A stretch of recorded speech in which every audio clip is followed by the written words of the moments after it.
if there is a God. And I'd like to suggest that perhaps there are three groups of us today, and I'd like to speak to each one of us, each group, individually in this time together. There are some, perhaps, who are convinced that there is no God. And I would like to challenge you to look around the house and perhaps check in the closets and see if perhaps there's something there you haven't realized yet. There are some here who have realized that there is a God, but are still keeping God in the closet. God is contained in a fairly well-defined area and lives in your closet. And some, there may be some closets that you need to let God into. Those are the three groups that I want to address today as we ask this question. So for the first group, is there a God at all? The hard part about this is that the Bible doesn't really ever try to defend the concept of God. The Bible never sits down and gives an apologetic paragraph even of, this is how you know there's a God. Genesis 1:1 starts off, the first book of the Bible starts off with a bang. Genesis 1 verse 1, in the beginning, God created the heavens and the earth. There you go. It's there. Merry Christmas. God is here. Bam. Done. Next question. If you go to the first book of the New Testament, Matthew 1:1, doesn't give any more explanation. It says, here's the genealogy of Jesus.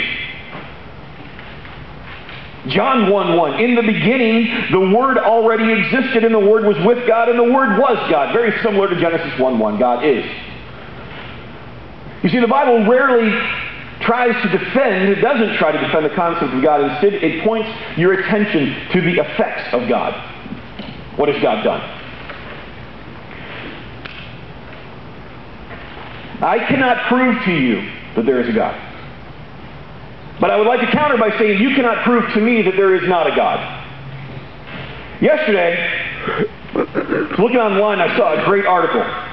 There's several tribes, a few tribes, not a lot, just a few tribes in the Amazon that have not, that civilized, quote unquote, humanity has never made contact with. And they flew over one of these tribes and they got pictures. And there's these three guys, in this one picture that I saw, there's three guys. Two of them are painted red and they're trying to shoot bow and arrow at the airplane that's flying over them. Which you can imagine, if you're in a tribe that's not been touched by Western civilization or what we would call civilization at all, some big noisy thing flying around in the air is really a big bird that either could kill you or make a lot of lunch, or it's something really scary. So they're going after it with these little bows and arrows, and you're thinking there is no way that bow and arrow is going to do anything to whatever that plane is. And I don't care if it's a Cessna or if it's a DC-10. It doesn't matter. It's not going to do anything to it. But you can look at that and say, yeah, that's not real. That's a photograph. They got some people and they stuck them in the woods and they flew over them and they painted them red and they gave them some bow and arrow. There's no tribes out there in the Amazon that exist that haven't had any contact with civilization. It doesn't happen. You can't prove. You can't prove to me that those people are really there. But that's not just a setup. And I can't prove to you that they are, except as you go and you see the effect of those people and you see them for yourself. Romans chapter 1, verse 20. For ever since the world was created, people have seen the earth and sky. Through everything God made, they can clearly see His invisible qualities, His eternal power and divine nature. So they have no excuse for not knowing God. Well, let's look at that again. Ever since the world was created, people have seen the earth and sky. Through everything God made, they clearly see His invisible qualities, His eternal power and divine nature. By what God has done, we can know that God exists. But if you're here as a skeptic, you're saying, thank you, Brian, but we know how the earth existed. Through evolution, not through a creator God. Come on now. And this has been a battle that in one form or another has gone on throughout the centuries as people have wrestled with what created everything. In our day, it's a battle over evolution.